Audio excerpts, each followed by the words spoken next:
Unë besoj që ata që kushdo që ka punu pak me financat publike e ka qartë nga këto dy faqe që kemi pranu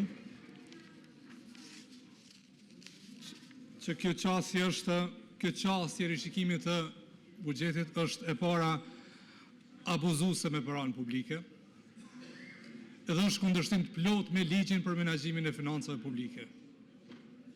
Kundërshtim të plot me ligjin për menaxhimin e financave publike. Ajo që më shqetëson më është mungesa e etikës nga ana e ministrit i cili del foltore dhe thotë kjo është në përputhje me ligjin. Si mund të qenë përputhje me ligjin kur ligji për menaxhimin e financave publike thotë qartë si kur bëhet buxheti i rregullt, si kur bëhet rishikimi, në rastin konkret kur po bën rishikimin, kemi rishkruar, kemi amendamentuar kornizën e fatmesme të shpenzimeve, kemi nxjerrë qarkuarën buxhetore, kemi bë diskutimet me organizatat buxhetore përkatëse, kemi përfill nenin 21 të ligjit për menaxhimin e financave publike, i cili thotë që në rast të rishikimit ministri duhet të tregojë rrethanat ekonomike mbi të cilat është përgatitur ky rishikim i buxhetit, përshtatjet e nevojshme fiskale, supozimin mbi të cilat ti ke rishiku të hyrat edhe i ke rishiku gjithashtu shpenzimet.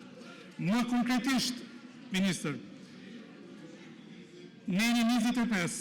i ligjit për menaxhimin e financave publike thotë ministri mund të përgatisë rishikimin e buxhetit nëse ai ka mjaft arsye për të besuar se të ardhurat do të jenë më të ulta se sa ato që janë parashikuar, ose shpenzimet do të jenë më të larta se sa ato që janë parashikuar, dhe në të dy rastet duhet më dhënë arsyetim të qartë para qeverisë si ministri i financave dhe para këtij kuvendi. Ose në situatat kur kuvendi e ndryshon ndonjë ligj, e anulon ndonjë ligj, ose ka një iniciativë të re ligjore e cila mund të prodhojë efekte buxhetore. Në asnjë për këtyre rasteve ti nuk na ke sqaruar me këto. Deklarimet e përgjithshme që kanë ndodhur lufta atje në Iran para deputetëve pa asnjë arsyetim me shkrim të kornizës së fatmesme të shpenzimit, të supozimeve tua, unë nuk besoj që është serioze. Nuk mundesh më jashtë përpara opinionit që më thon kjo është në përputhje me ligjin edhe unë vazhdoj kështu se si e kam parapo. Duhet një detaj, edhe nenin 25.4 ta qartëson hap pas hapi procedurën që duhesh me ndjek me rastin e rishikimit të buxhetit. Nuk po hyj në detaje nëse kjo kalon, unë i kam komentet e detajuara pse është shkelje ligjore kjo procedurë dhe pse kjo qasje edhe po të ishte në përputhje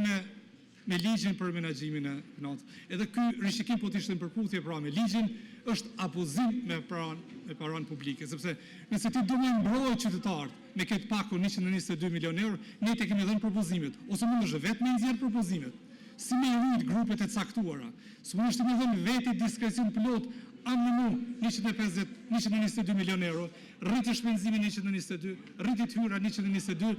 pa asë një arsyetim ku kemi marrë edhe si kemi me shpenzu. Në basi cilit ligj ti kemi autorizu ato 122 milion euro që ti po do me shtu në buxhet. Qasje më abuzuese dhe më jo serioze s'kem pa. Po unë nuk kam pritje tjera, deputeti Gruda kishte pritje, ndoshta është deputet pak më i ri dhe ka pritje tjera ndaj jush, po ju mësuan me juve që 5 vjet u bën. Abuzim pas abuzimi, shkelje ligjore pas shkeljes ligjore.